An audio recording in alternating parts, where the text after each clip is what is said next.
Le damos la bienvenida a este acto de incorporación de un nuevo académico correspondiente que le corresponde al doctor Eduardo Westfred. Y para nosotros siempre esos actos de incorporación son momentos muy gratos porque reconocemos a un científico con una muy buena carrera, con aportes extraordinarios en su disciplina, y me gustaría invitar a la doctora Marta Rosen que nos haga la presentación del nuevo miembro correspondiente.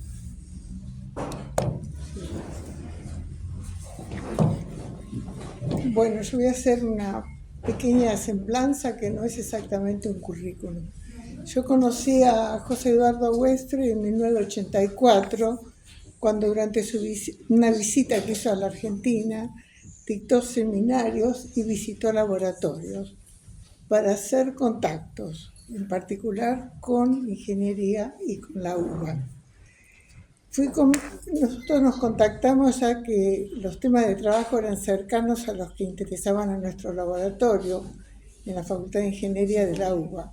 Si bien la actividad de laboratorio que recién comenzaba era dirigida a desarrollar temas de física experimental, la mayoría de ellos vinculados a recuperación de petróleo, estos fueron derivando desde el principio hacia el estudio de inestabilidades y fenómenos de física no lineal. Hubo una gran receptividad de parte de Westfred y luego todo el grupo francés de la École Supérieure donde él trabajaba, así que desde el principio se firmaron sucesivos acuerdos de intercambio que siguen hasta hoy.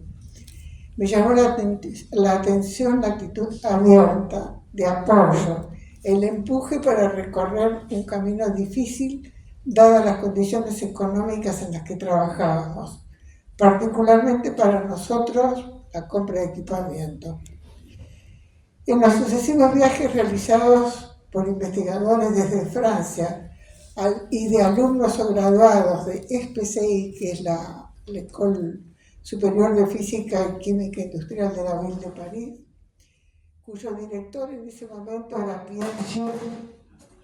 Pierre-Gilles Deschênes, que era premio Nobel de Física del año 1991, siempre vimos en José Eduardo entusiasmo hacia nuevas ideas y propuestas, el apoyo personal a cada uno de sus estudiantes y colegas, la búsqueda de soluciones en todos los problemas que se iban presentando, desde comprender un fenómeno, resultado de alguna experiencia, hasta la construcción de un equipo o el viaje de estudiantes para realizar una tesis en cotutela. Fueron las primeras realizadas en codirección entre Argentina y Francia. Es importante destacar que esa actitud abierta llevó a incorporar importantes investigadores franceses a los equipos de intercambio como Etienne Guillon o Jean-Pierre Houlin y permitió realizar una gran cantidad de publicaciones o presentaciones en común. Como él mismo lo señala, los temas en común fueron inicialmente las inestabilidades hidrodinámicas, lo que se fue abriendo al estudio de fenómenos críticos y dinámica no lineal. Su apoyo alentó a los jóvenes del laboratorio que abrieron otros campos experimentales, como por ejemplo sistemas granulares y la creación de una red de colaboraciones con la École Normale Supérieure de Lyon o en nuestro país con la Universidad Nacional de San Luis. En resumen, un gran físico experimental dispuesto a correr riesgos al planear una experiencia y que fue durante 12 años director del laboratorio en SPCI, una gran école que forma ingenieros y físicos de alto nivel con un fuerte interés industrial.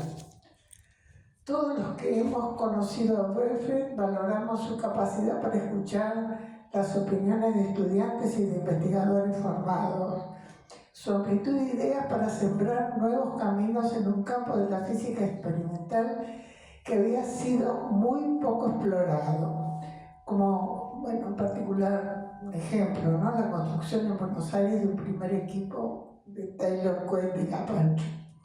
Señala también que aquellos que somos sus amigos sabemos de su generosa actitud de apoyo a muchísimos argentinos a quienes les tocó el exilio, su participación en organismos de derechos humanos o lo que pelearon por hacer ciencia en las condiciones más difíciles. José se describe a sí mismo como un físico que nada en las aguas de la física estadística, la dinámica no lineal y la mecánica de fluido. Especializado en lo experimental, con la implementación de mediciones con métodos ópticos de alta precisión, buscando siempre aislar el fenómeno físico básico con ideas muy originales. Entre sus múltiples actividades vamos a señalar la vulgarización de la ciencia y los posibles campos de aplicación industrial. Voy a enumerar solamente algunos de los premios recibidos por su trabajo. En 1984, el premio Berthelot de la Sociedad Francesa de Física, el premio Edmundo Braun de la Academia de Ciencias Francesa, el premio Raíces del Ministerio de Ciencias de la Argentina. Actualmente es Fellow de la American Physical Society y en el 2015 la medalla del Senado francés. Bueno, bienvenido, tu incorporación es un honor para nosotros.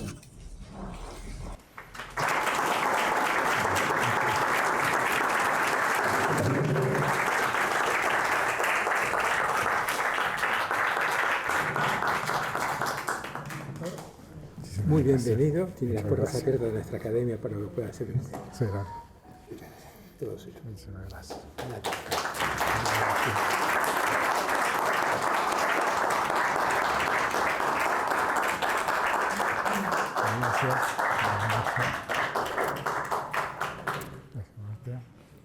Bueno, quiero agradecer, es un gran honor para mí incorporarme a esta academia, la cual siempre he conocido por su historia y conozco a varios de sus miembros, así que creo que la mejor manera de expresar mi agradecimiento es contar algunas de las cosas que hago en física, que hice y que puedan ser de interés para la comunidad.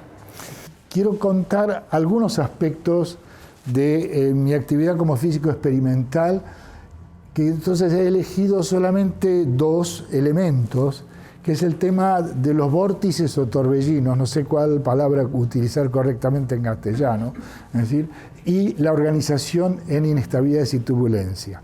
Algunos pensaban cuando dio ese título que me refería a la situación argentina. No, voy a hablar solamente de algunos aspectos de física.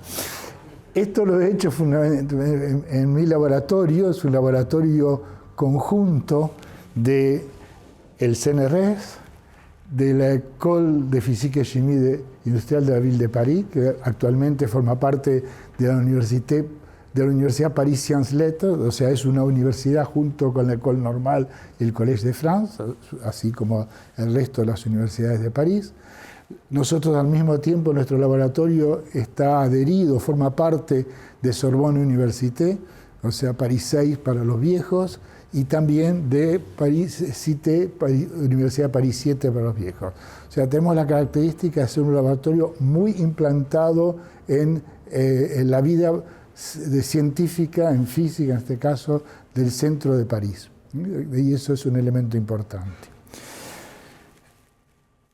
Hablo de esta escuela porque el laboratorio tiene la ventaja de formar parte de esta pequeña gran école. Ustedes saben que en Francia la ingeniería se estudia en lo que se llama la Grande École. Esta es una gran école, pero de ingenieros físicos y químicos, con una muy fuerte formación también en biología. Hay solamente 80 y pico de estudiantes por año y hay alrededor de 500, 600 investigadores y docentes. O sea, con una muy fuerte presencia en su personal de investigadores. Y al mismo tiempo sus 10 cátedras son todos laboratorios CNRS. O sea, el elemento de la formación científica, de la investigación y de la valorización es un elemento importante.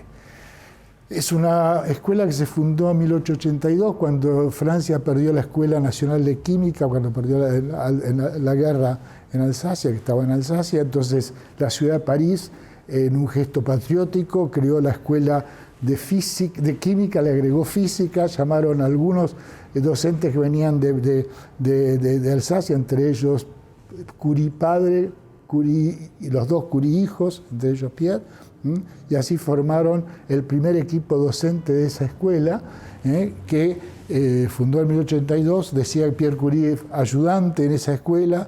Su primera doctorante fue Marie Curie, Marie Sklodowska-Curie.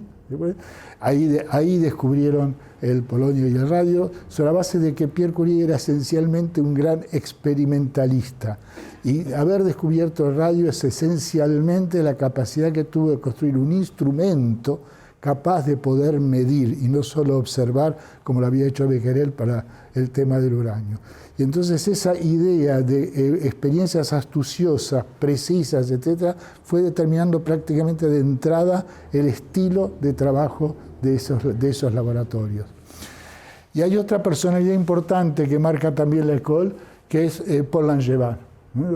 Paul Langevin, conocemos Paul Langevin por sus trabajos en mecánica, en física estadística, diferentes problemas de magnetismo, también incluso ha diseñado un túnel de mecánica de fluidos, aunque eso se conoce poco, digamos, y fue el físico teórico, fue el que impulsó los estudios de relatividad y difundió la relatividad en Francia, y fue una persona importante que fue director de la école hasta la que murió en el 46, estuvo preso durante la ocupación, se escapó gracias a la resistencia, un hombre con mucho rol social. Los últimos directores de la escuela marcó mucho Pierre-Gilles Lejeune, fue la persona, entre paréntesis, que me ofreció venir como asistente inicialmente y después se regresa a esa escuela, que tuvo una gran participación en todos los elementos de desarrollo de la materia blanda, digamos así, y también Charpak. Me voy a parar un segundito en Paul Langevin, que quizá tiene por dos elementos importantes. Primero porque es alguien que por su personalidad, por su ciencia, por sus aspectos sociales, ha jugado un rol bastante ejemplificado, por lo menos para mí. Yo creo haber leído ya antes en la Argentina algunos libros de Paul Langevin que siempre me impactaron, digamos. Paul, entonces decía, fue alumno de la École de Physique-Chimie, después también hizo la École Normale, fue alumno de las dos escuelas, digamos así, fue profesor del Collège de France y prácticamente de 1908 hasta el 46 estuvo siempre en la École de Physique-Chimie, que es un lindo retrato que hizo Picasso de Paul Langevin. Y Paul Langevin entonces fue encarcelado durante la ocupación nazi, fue cuando falleció, su muerte fue un elemento cívico importante para pensar que 100.000 personas recorrieron París el día de su sepelio, de una imagen de la personalidad social de este hombre, está en el Panteón. Estuvo en la Argentina en el año 1927 y 1928. Durante 2 meses cada año dio 9 clases, un curso, no el curso de relatividad y electromagnetismo, incluso en la Facultad de Filosofía y Letras. Y en agosto de 1928 fue incorporado a esta academia. Así que es un elemento que hoy, digamos, de alguna manera, con esa doble razón, merece considerarlo. Voy a hablar un poco de mi experiencia en física. Digamos, yo tuve la característica en física de trabajar, yo diría así, en una física de tamaño humano, a la altura del metro, digamos así. Y hay muchas físicas, está la física de las grandes distancias que hacen astronomía y cosmología, de la física de las partículas, digamos, de las pequeñísimas distancias. A mí me ha tocado, yo diría, estar justo acá en el medio, en esta escala, donde es fácil observar, medir y tocarla, digamos así. De que va una escala que va prácticamente desde algunos micrones con la microfluídica hoy hasta a cosas de la atmósfera, Esta escala tiene la ventaja de que la visualización es un elemento importante, porque como está a escala humana, uno visualiza para medir, no solamente para observar, pero para observar. Y la observación es un elemento importante. ¿Okay?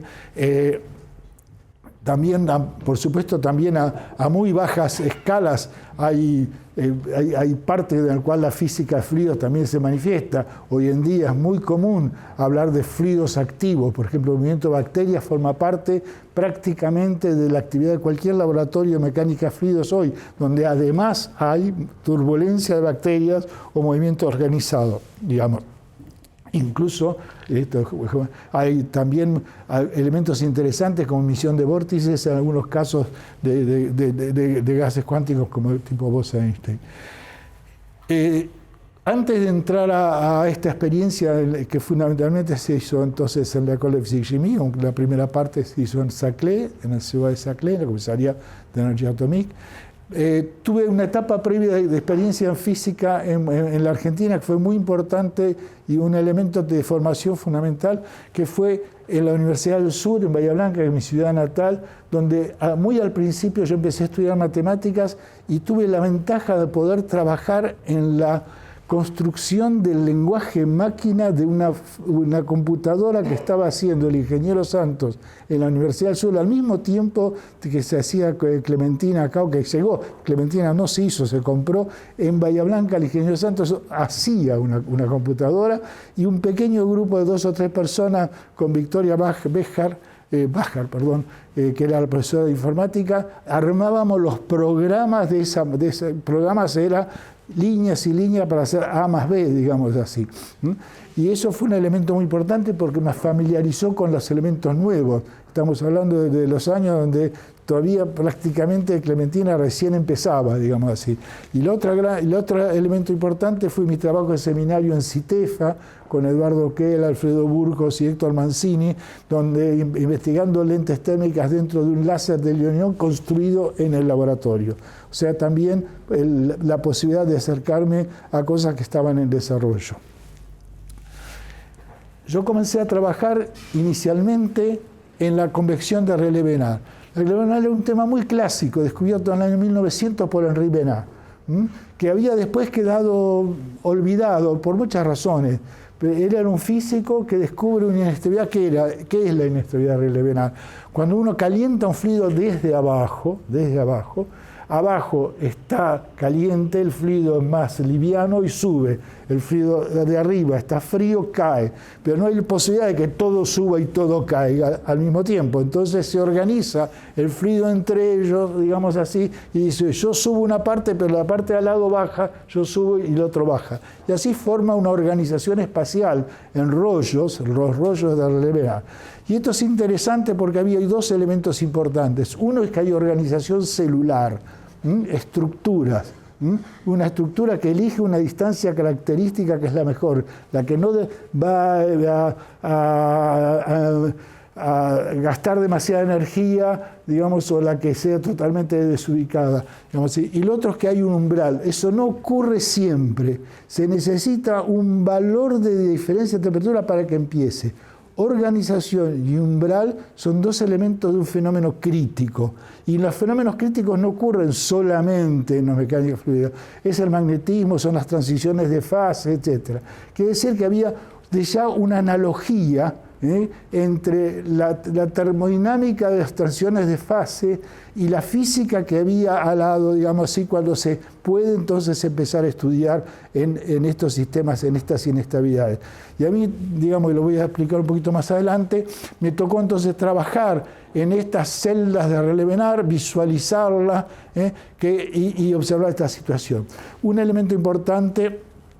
En la época en que yo comencé, esto fue, con esto yo hice mi tesis de Estado en Francia, trabajar en estos temas de mecánica de fluidos, se había olvidado un poco de la física, la mecánica de fluidos, por varias razones. Primero porque en la mecánica de fluidos había pasado a ser un tema de ingeniería, fundamentalmente la aerodinámica había invadido con la aviación, entonces ya no era un tema en lo fundamental de física, digamos así. El segundo tema es que había otras físicas que se hicieron que fueron más importantes, la física atómica, la física de la relatividad, digamos, todas las nuevas físicas, la física moderna, dejaron un poco de lado. Y en los años 70, al fin de los 70, empieza, digamos, a despertarse entre los físicos la mecánica de fluidos, por varias razones. La física del plasma empieza a estudiar las inestabilidades, gente como Jean Lassecar en Chicago, digamos, empieza a organizar actividades de estudio sobre la mecánica de las inestabilidades. Prigogine empieza a ver, a analizar los fenómenos fuera del equilibrio, hace una termodinámica fuera del equilibrio, y ahí teníamos una situación como Relevenar, porque es como una transición de fase, pero fuera del equilibrio, porque permanentemente uno está calentando.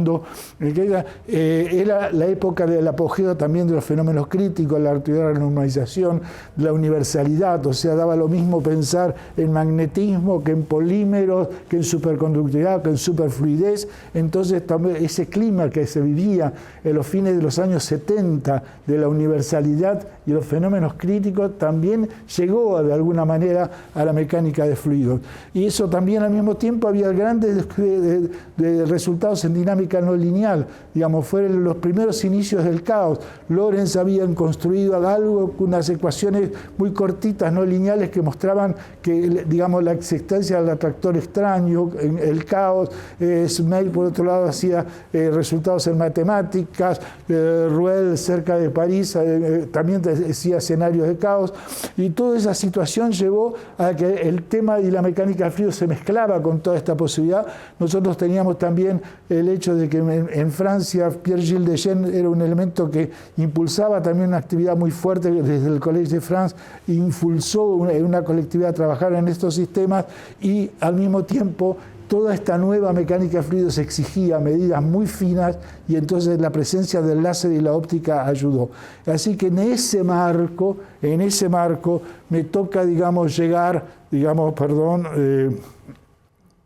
me toca llegar y ver esta situación. Esto, digamos, después, este camino que se abrió con Relevenar de alguna manera, y esto válido para muchos, después se fue ampliando a otros temas de la mecánica de fluidos. Por ejemplo, a sistemas de emisión de vórtices organizados, el flujo detrás de un obstáculo produce vórtices con una emisión, también regularidad, etcétera. También hay organización y también hay umbral, hay inestabilidad, digamos, o también hay organización en medio de la turbulencia, o sea que el título tenía lógica, digamos así, porque, digamos, encontramos, por ejemplo, acá un patch, un pedacito turbulento, un líquido que está totalmente en laminar, que no es turbulente, y en medio de ese líquido hay organización, digamos, y estos patches turbulentos.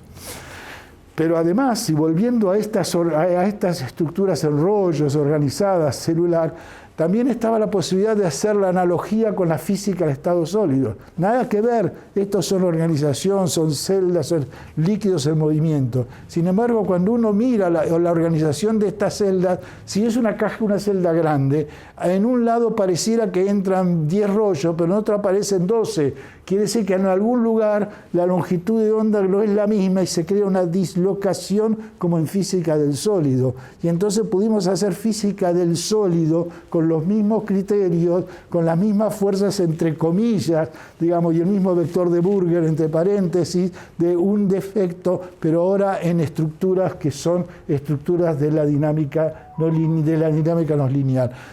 Incluso hasta se puede hacer en estos patches turbulentos, donde si uno mira acá hay, digamos, pedacitos de turbulencia, donde este es un rollo, una estría, otra estría, etcétera, y ven que hay dislocaciones. Y esas dislocaciones están jugando un rol importante también en turbulencia para generar campos a largo alcance, etcétera, que van a expandirla. Quiere decir que pudimos hacer jugar con analogías totalmente. Voy a paso de lado totalmente, pero creo que me van a creer que estudiando estos rollos de Relevenar Se puede incluso hacer un modelo, que era el mismo modelo que Landau y Ginzburg hicieron para estudiar superconductividad, que no tiene absolutamente nada que ver con la mecánica de fluidos. Sin embargo, la ecuación y el potencial es exactamente lo mismo y se puede en forma fenomenológica. A mí me tocó el placer, digamos así, de ir midiendo cada uno de los términos de Landau-Ginzburg cuando nadie la conocía, esta ecuación, digamos así, y que hoy en día es uno de los modelos que si tiene coeficientes complejos, tienen que ver con elementos de dinámica y de caos, si están acoplados a otras ecuaciones, etc. O, digamos, la matemática y la mecánica de estas ecuaciones Landau-Ginzburg, de alguna manera, empezaron en estos simples experimentos de Landau-Ginzburg. Y en otros sistemas, porque organización espacial, no solo en esto, por ejemplo, organización espacial, cuando ustedes tienen una gota muy grande de aceite y la dan vuelta, tienen gotitas que se caen, esas gotas pendientes. Y si uno mira esas gotas pendientes, tienen organización especial, está lleno de hexágonos, en forma hexagonal o triángulos, digamos así. Si uno tiene un líquido magnético, que es una especie de partículas con limaduras de hierro, y pone un campo magnético, se organizan en hexágonos o en cuadrados. Si uno tiene metal líquido y le pone altísimos campos eléctricos, también se organizan, o si no, si uno agarra un líquido y hace este tipo de movimiento, en una superficie van a tener, por ejemplo, ondas de Faraday, y esto es un experimento que se hizo acá junto con Pablo Covelli y Samantha Kuller en Buenos Aires y en París. Digamos así, son otra forma de tener orden y sistemas inestables. También existe la posibilidad de... voy a parar en dos inestabilidades más típicas, digamos, como problema, hay infinitas, digamos así, para marcar un camino, que es la inestabilidad de cizalla o de corte, no sé cómo se diría en castellano, cizalla es correcto, que hay que corregir las palabras técnicas. O sea, cuando ustedes tienen una zona, dos fluidos, por ejemplo, donde uno está a una cierta velocidad y el otro a una velocidad diferente, hay una cizalla, un corte. Y estos van produciendo, se ven, yo nunca he visto, pero dicen que se ven en las fotos, digamos, estos vórtices de Kelvin-Helmholtz, digamos que tiene esta forma. Lo que sí yo he visto, y esta es una de mis experiencias, es que cuando ustedes tienen un líquido y una marcha aquí, un escalón, y si le ponen un poco de colorante, digamos, se forma una recirculación acá. Y esta recirculación crece con la velocidad, hasta que en un momento empieza a emitir estos vórtices de Kelvin-Helmholtz como de aquí. Y en ese momento esto es periódico, boom, boom, boom, van emitiendo y ¿qué pasa? Esta zona de recirculación se achica. Eso es interesante. Quiere decir que el flujo, la periodicidad, la inestabilidad, tiene un efecto medio que hace frenar el sistema. Y esto es importante y es una manifestación de no linealidad. Muy groseramente yo diría, la no linealidad es, por ejemplo, va a producir armónicas, la frecuencia omega más omega, 2 omega, pero también va a producir omega menos omega, es decir, omega menos omega es 0 y eso es homogéneo. Y de alguna manera este achicamiento es porque la no linealidad frena. Digamos así. Y acá se ve, o sea, no es necesaria una gran experiencia, una gran matemática para no ver esto que es la no linealidad en acción. Bien, esto ustedes lo ven todos los días detrás de un auto, esta recirculación es exactamente la misma que esta. Y eso va a ser importante porque si uno muchas veces, esto va a ser un elemento que va a frenar un auto, hay que ser entonces control activo para pulsar, por alguna manera ir rompiendo esta recirculación. Este es un tema activo. También se puede hacer inestabilidad de cizalla muy simple a la casa. Como si uno tiene un fluido muy viscoso y otro menos viscoso, haciendo este movimiento hacia una cizalla alternativa y va a generar estas lenguas, que sería la forma que tiene este cizalla. Esto es interesante porque incluso hasta genera un problema matemático interesante porque ahí aparece un rompimiento, es como si una ola que se rompa. Y si ustedes miran este pedacito de acá, tienen acá un choque, una singularidad, porque aparece una pared, digamos así. Entonces, midiendo esto se puede estudiar leyes de escala de la singularidad. Y ya que estamos, se puede seguir también haciendo este tipo de cizalla, pero ahora poniendo arena y van a formarse las dunas o los rides submarinas en la playa. Es exactamente lo mismo. Otra forma, y yo voy a ir terminando, es, decía, si uno tiene un objeto y uno tiene un fluido, detrás, aquí detrás, se va a producir una cizalla. Y entonces esta cizalla va a producir esta inestabilidad tipo de Kelvin-Helmholtz. Pero acá en este caso es una emisión periódica de vórtices. Esto también fue descubierto por Benard. Se llama, muchos lo dicen esta estela de von Karman, pero en realidad es estela de Benard von Karman, porque es el que la descubrió, y que lo tiene en la atmósfera, uno muchas veces la ve, basta cuando uno llega por las Canarias en el avión, cuando cruza Atlántico Sur, la montaña de las Canarias es el obstáculo que hace que se producen emisión de vórtices y las turbulencias que tenemos. Esto es interesante porque acá un aspecto. Benard descubre esto en 1908. Es uno de los temas más estudiados de la mecánica de fluidos. Se ha calculado durante años. Esta es la frecuencia, es un reloj hidrodinámico. Una frecuencia en función de la velocidad. Yo pongo más velocidad, más frecuencia. Esto es la medida de la frecuencia. Sin embargo, hasta el año 2006 y 2007, al cual nosotros hemos contribuido, es decir, se calculaba que esta era la frecuencia. Es decir, han pasado casi 60 años, no, estoy hablando de 1908 hasta 2006, ¿no? Digamos, incapaz de poder calcular con una cosa relativamente sencilla. ¿Por qué? Porque no se tenía en cuenta de que el verdadero flujo que está acá atrás no es sino el que está modificado no linealmente por las fluctuaciones, el que yo decía que es. Y una vez que uno agarra ese flujo no modificado por las no linealidades, hace el cálculo e inmediatamente vuelve a tener esto. Entonces esto es un elemento muy actual de cómo hay que tener en cuenta el rol de las no linealidades, incluso en donde no se ven. Último tema sobre esto, emisión de vórtices. Si estos vórtices están aquí, van a producir fricción. Pero si yo de alguna manera aplasto la estela, por ejemplo, estos vórtices de aquí la aplasto, y este vórtice que está aquí lo pongo de aquí abajo y este de aquí arriba, invierto la estela, y al invertir la estela, en vez de haber fricción, hay propagación. Esto es interesante para los pescadores, porque de esta manera, ven aquí, esto es una estela directa y esto es una estela indirecta. Basta para eso hacer oscilar una palanca, digamos así. Y acá estamos en la misma situación que un pescado, digamos así, que un ave. O sea, hay propulsión por emisión de una estela inversa de vórtices. Y este es un tema también interesante. Todo esto se hace a escala humana. Esto es, por ejemplo, en el caso de una esfera en el túnel hidrodinámico.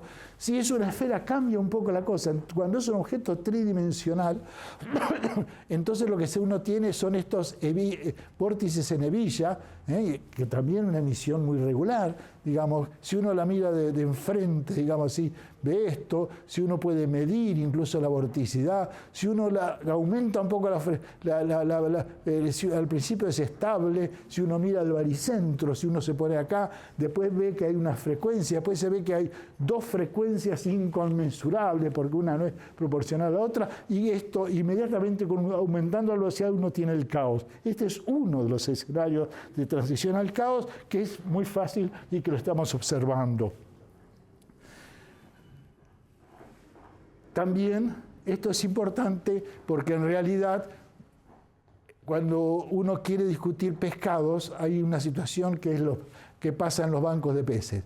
A baja velocidad los bancos de peces tienen esta distribución en triángulo, digamos así.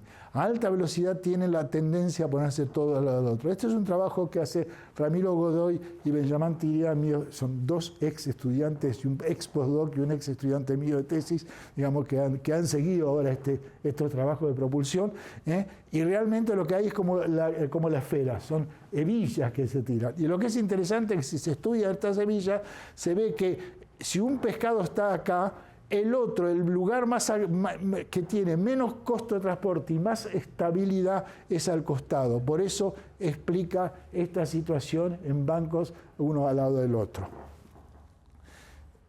Estos vórtices son muy importantes. Los vórtices de hebilla son esencialmente dos grandes brazos que uno tiene atrás. Esto es lo que ustedes tienen en los autos todo el día.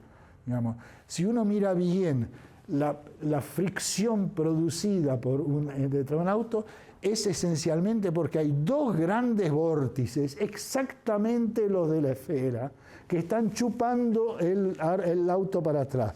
Fíjense, no es despreciable.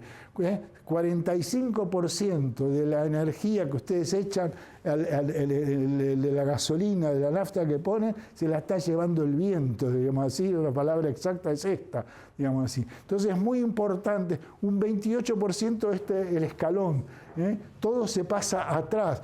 Por supuesto, la rueda, la fricción, 13%, ni siquiera en adelante, que uno piensa que esto es. Entonces, esto es muy importante y esto nos ha llevado muchísimo a ver qué estrategias de control activo tener para destruir de alguna manera lo que está acá atrás. Yo, digamos, bueno, dejo para después Seifel, digamos así, dejo para después esto porque no va a ser tarde, solamente un aspecto.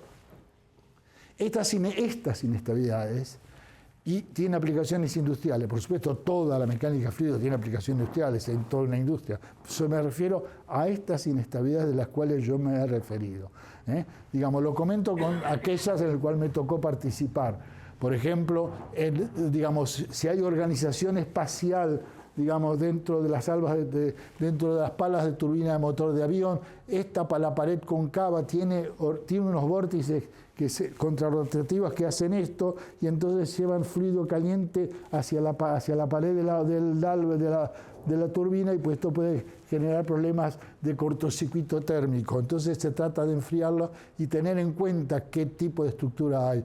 Por otro lado, si uno tiene un jet y tiene como si fuera una flauta, un obstáculo adelante, se regenera una reorganización y esto produce una oscilación muy regular. Con esto Schlumberger hacía contadores domésticos de gas porque basta mirar la oscilación proporcional a la velocidad y ahí se puede saber el consumo, digamos. O si no, por ejemplo, en estas oscilaciones se pueden producir en los motores de combustible sólido de los lanzadores satélite Ariane 5. Y entonces era importante, a medida que el combustible sólido se quema, acá hay un flujo, y era importante, a medida que esto golpeaba contra la tobera acá atrás, ver qué fluctuaciones, qué frecuencias hay, porque esto podía ser al origen de las oscilaciones de empuje de Ariane 5, y esto fue lugar a mucho trabajo con la clase. Aquí, junto con Tomás Durier, que no lo veo, que hoy actualmente es un ex estudiante nuestro en el PCI, que ahora está en el CONICET, se estudió también cómo controlar la fricción producida en las catenarias de los trenes de gran velocidad, o una serie de patentes que tuvimos con Peugeot Citroën para crear elementos de reducción de la fricción. Muchas inestabilidades centrífugas producen, y con esto voy a terminar, producen vórtices en la dirección del flujo. Esto también ocurre, pero lo anterior ocurre porque son verdaderas inestabilidades. Hay un umbral y hay organización. Se dice que hay una inestabilidad lineal, pero a veces hay geometrías. Por ejemplo, la simple geometría de un tubo, de un caño. El flujo dentro de un caño, hay un flujo de Poisson, como se dice. Si uno estudia la estabilidad de ese flujo, el cálculo lineal dice que siempre va a ser estable, siempre, por más rápido que sea la velocidad. Es decir, la velocidad infinita es estable. Uno hace la experiencia, acá tienen una experiencia, la cámara va corriendo y se va viendo que acá hay un patch turbulento. Basta que a 2000 y pico de Reynolds, de una manera dimensional de traer la velocidad, hay patch turbulento. Y si uno mira un poquito mejor, visto de frente, acá hay estructuras que son una roja y una azul con vórtices contrarrotativos. Está organizada esta turbulencia y no es como dice la teoría lineal de que nunca va a ocurrir, digamos, ocurre. Y es más, esto pasa también en canales. Fíjense acá, en canales la teoría dice que a velocidades a Reynolds de 5000, es decir, a velocidades muy grandes, sin embargo, a velocidades 4 veces más chicas, miren estos spots turbulentos que hemos producido en el laboratorio que hablan perfectamente bien. Una característica es que estas teorías que dicen una fluctuación, uno de estos spots va a crecer y después va a morir, porque es una teoría lineal, pero a veces ven que estos spots tienen ondulaciones, y estas ondulaciones lo que hacen es generar un autosostenimiento de la estructura y hace de que exploten, digamos así. Me paso de otras, y este es un tema actual que nos interesa mucho actualmente, es cuando el flujo ondula, casi puedo asegurar que la turbulencia va a llegar, digamos así. Y esto es lo que hacemos, por ejemplo, con una experiencia del laboratorio, para tener una idea del tamaño. Basta que acá es una pared rígida y una pared con una hoja que se mueve, digamos, cuando a bajas velocidades no pasa nada. Ven acá es un flujo laminar no organizado, a veces se organiza un spot, a veces una banda, y si no, la turbulencia es esto para nosotros es una turbulencia. Ojo, acá en la sala hay muchos especialistas de turbulencia y cada uno tenemos una turbulencia diferente, digamos así. Para nosotros esto es la turbulencia, digamos así, o sea, una turbulencia de pared muy, digamos, monótona, pero está llena de estructuras longitudinales y llena de cositas que van, digamos, de gusanitos. Eso. Y entonces estos gusanitos es importante. Yo creo que ya es la hora, prefiero dejar para la vacación. Lo único que puedo decir es que si uno mira en una capa límite qué pasa cuando se producen esos rollitos, esos gusanitos, y tiene en cuenta las oscilaciones, y si uno agarra las ecuaciones, porque la mecánica fluido tiene unas ecuaciones que funcionan perfectamente bien, la ecuación de Navier-Stokes, ecuaciones a derivadas parciales, basta resolverlas, aunque hay muchísimos problemas, porque son no lineales, digamos, hasta hay premios de $1 millón a la Sociedad Matemática Americana para quien resuelve el problema de la existencia de turbulencia de alguna manera, digamos, pero eso no nos resuelve. Entonces a veces lo que se hace es, se agarra las ecuaciones, se corta al máximo posible una solución, pero que tiene 2 o 3 ingredientes. Y los ingredientes que tiene que tener es que tenga rollitos, que un rollito genere más o menos velocidades diferentes, que esa velocidad diferente, como el Kelvin Nord, genere vorticidad y ondulación, y un poco de linealidad. Y esto es este modelo reducido de 4 ecuaciones con 4, digamos, no lineal, que es el modelo de Vallev. Aquellos que conocen un poco el tema de caos, Lorentz hizo más o menos lo mismo. Agarró todas las ecuaciones de la convección, Navier-Stokes y calor, las redujo de la misma manera y encontró el atractor extraño, digamos así. Acá la situación es la misma. Uno tiene 4 ecuaciones no lineales y puede encontrar que, digamos, en qué situación este W, que no es ni más ni menos que la ondulación, si tengo, va a generar rollitos. Y esto es lo que estamos haciendo ahora. Esto es una medida. Ven que está ondulado, estos son rollitos ondulados. Tiramos lo que es derecho y dejamos solamente lo ondulado y vemos que cuanto más ondulado es, o sea, más verde, más velocidad hay. Esto lo hacemos en París y lo hace Manuel Echevest y Pablo Dimitruk también acá numéricamente en Buenos Aires. Todo esto va formando un poco todo el tipo de cosas. toda una serie de temas que están abiertos. Está abierto el tema de la estimación de las frecuencias, está abierto cómo los mecanismos de transición a turbulencia con paredes, muchas soluciones son soluciones localizadas. ¿Cómo puede ser que en medio de un mar de estados calmos aparezca una cosa suelta, aislada, turbulenta, o esto, y esto es lo que se ve en esta situación? Por ejemplo, esta es una muy linda, está producido también junto con la Argentina, ven, un tren localizado. Todo esto oscila, pero en el medio de esto hay unos piquitos que viajan, son localizados. Pero esto también ocurre en la mecánica del sólido. O sea, hasta puedo pensar que en mecánica lo de mecánica de fluidos, también cuando hay estructuras localizadas, cuando se hace el pandeo de un tubo, tiene casi la misma física. Y con esto más o menos les conté qué tipo de física hacemos, digamos así. Hacemos allí, digamos así. Marta hablaba un poco de mi historia. Por supuesto, ya hace muchos años que estoy en Francia. Me encanta este cuadro de Antonio Seguí, donde se ve bien, digamos, la relación entre el obelisco y la Torre Eiffel. Les prometo después que le voy a hablar sobre Torre Eiffel, no tuve tiempo de hacerlo ahora. Pero en realidad, un pie aquí y un pie allí. Entonces yo trafiqué el cuadro de Seguí para también ponerle el hombrecito en la otra dirección, digamos así. Entonces pienso que esto corresponde, que me perdone Seguí, lamentablemente le quise preguntar a Seguí, cuando le quise preguntar, falleció una semana después, en el 2022. No tuve su respuesta, su acuerdo para que pueda hacer esta barbaridad con su obra, pero creo que reflejaba mejor lo que muchos pensamos, digamos, un pie aquí y un pie allí. Cuando digo un pie aquí y un pie allí, hay un elemento que me hace permanentemente pensar en las dos cosas. Ayer estuve en la facultad y cada vez que estoy en la Facultad de Ciencia Exacta, mi facultad de origen, digamos, paso por este mural con el nombre de muchos de mis colegas, de mis compañeros de estudio, mis docentes que fueron desaparecidos.